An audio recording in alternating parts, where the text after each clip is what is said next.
So I just finished Erotic Comics in Japan by Nagayama Kaoru and The History of Hentai Manga by Kimi Rito.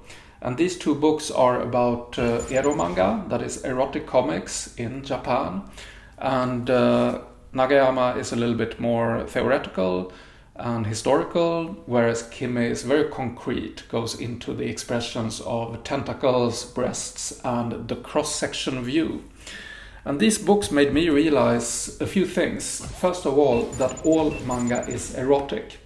So you can't separate mainstream manga from erotic manga because they tap into the same gene pool, the same pool of cultural genes or memes, and they often have the same authors. A key concept in Kimi Rito's book is literacy, and I think that is really key to understand eromanga.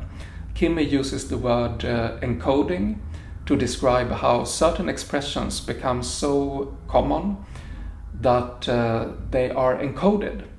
They become language, basically. But if you don't have the literacy to understand that language, of course you will not understand the eromanga. Yeah, an important insight here is also that everything is fantasy.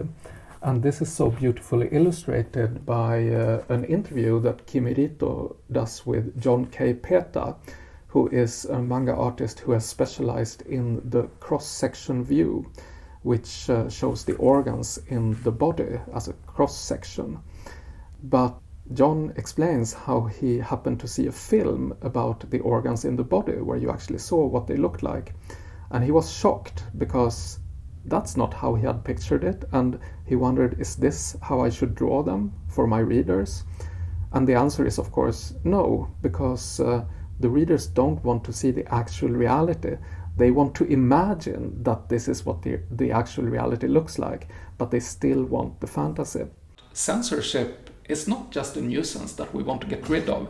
Censorship actually shapes expressions. The cross-section view, the tentacle, they were both born out of censorship, because since you had to censor real genitals, you had to come up with things that looked like genitals, and in the case of the cross-section view, it was counted as a medical drawing, so you didn't have to censor it.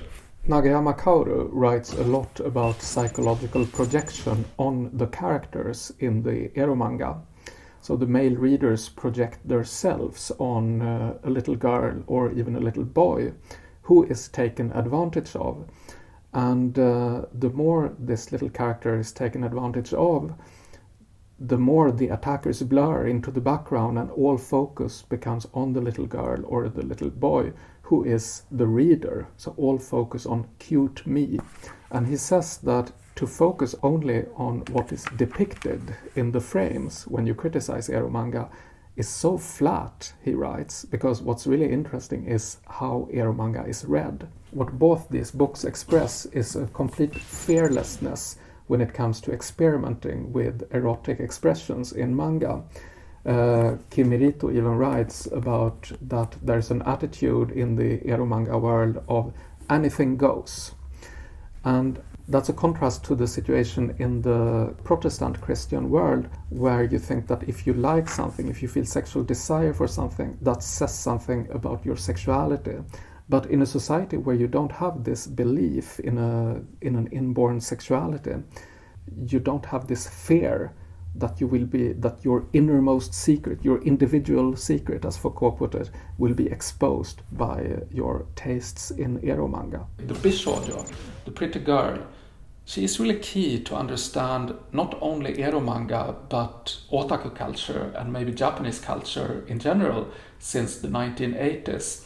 The Bishōjo as an object of both desire and projection or identification, because Bishōjo comics were drawn and read by men who read them in order to find solace in a stressful society.